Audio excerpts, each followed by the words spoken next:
Tomorrow, Tech Cocktail, one of the country's most recognized organizations for startups and emerging technology, will showcase some of Washington, D.C.'s most promising early-stage tech companies. Now, this morning, the founder of Tech Cocktail, Frank Gruber, joins us to talk about the importance of the conference in our area and the newest tech innovations. Thanks for coming in. We appreciate it. Thank you, Tony. Appreciate you having me. First of all, I have to say that I was not familiar with Tech Cocktail until a few days ago, actually.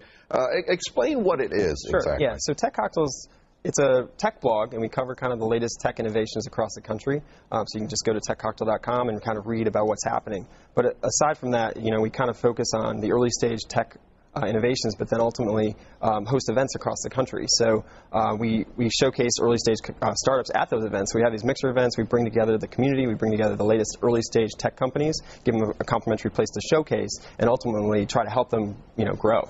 And so at the conference, you showcase these companies. Mm-hmm. What else will be happening? Is this a chance for people so we've got the Startup Mixology Conference coming up tomorrow, and it's kind of a little different than our traditional mixers. This is actually focused on education and really taking the next step. So if you're an entrepreneur, or maybe you work at a big company and eventually you want to get into that space and you want to maybe create something that you've had this idea for years and you want to turn it out and make it into something, we're really focused on every ingredient that goes into that process. Mm-hmm. And so at the Startup Mixology Conference, we'll have speakers take just one ingredient and just focus on that ingredient and kind of teach the other entrepreneurs in the audience to kind of,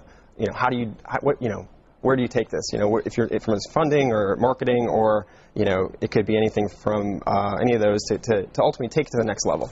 So, what are some of the new? We were talking about one of the things that you feature are some of the new startups. Right. What are some of the hot new startups and maybe some of the emerging trends that you see? Sure. So there's a lot of startup activity in DC. We actually just ran a poll on Tech Cocktail where we were kind of showcasing the earliest staged companies, and it's been really interesting to watch. Obviously, if in the DC area, you probably have seen Living Social. It's gotten a lot of press, and it's a growing company. But aside from that, there's a lot of other companies as well. There's SB Nation, which is actually a blog network all focused on sports. That's based here. ClearSpring has been doing really well. They're based here. We've also got O-Power, which helps you understand your energy bills. And kind of help you save, helps you ultimately save energy. Hello Wallet just launched their kind of consumer-facing product that helps you save money. It's kind of like this dashboard, so you can kind of track all your spending and figure that out. Palantir is a company that's based both here and in Palo Alto, and they're really not so much consumer-facing, but they're doing really well. It's been backed by the founder of PayPal, Peter Thiel. So there's a lot going on here. Genius Rocket is another one that's been kind of... So there's a lot. There's a lot. So is D.C. kind of becoming a hub for some of this kind of activity? It definitely is. I think...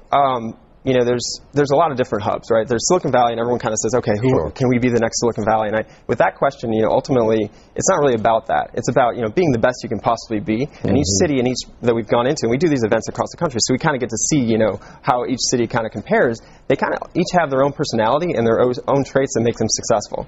So as long as you kind of highlight those and ultimately, use those to your advantage, I think, DC is definitely right up there. This is kind of a big question, but are all these changes in technology kind of fundamentally changing the way we think and live and do business? It's definitely. Technology is in everything now, and tech innovation is kind of the underlying theme in a lot of different products. And so, what's the first thing you do in the morning? I check my phone. That's something that didn't exist 10 years ago. That ability to check check on your email, check on your news feeds, find out what your friends are doing, all right now where you are. And so obviously there's trends in mobile, there's trends in location-based services, there's trends in deals, saving money where you are when you're there. So ultimately I think you're going to see a lot more of that to the point where consumers are going to be able to determine what they want and when they want it. What is your website if people want information? Techcocktail.com. Techcocktail.com.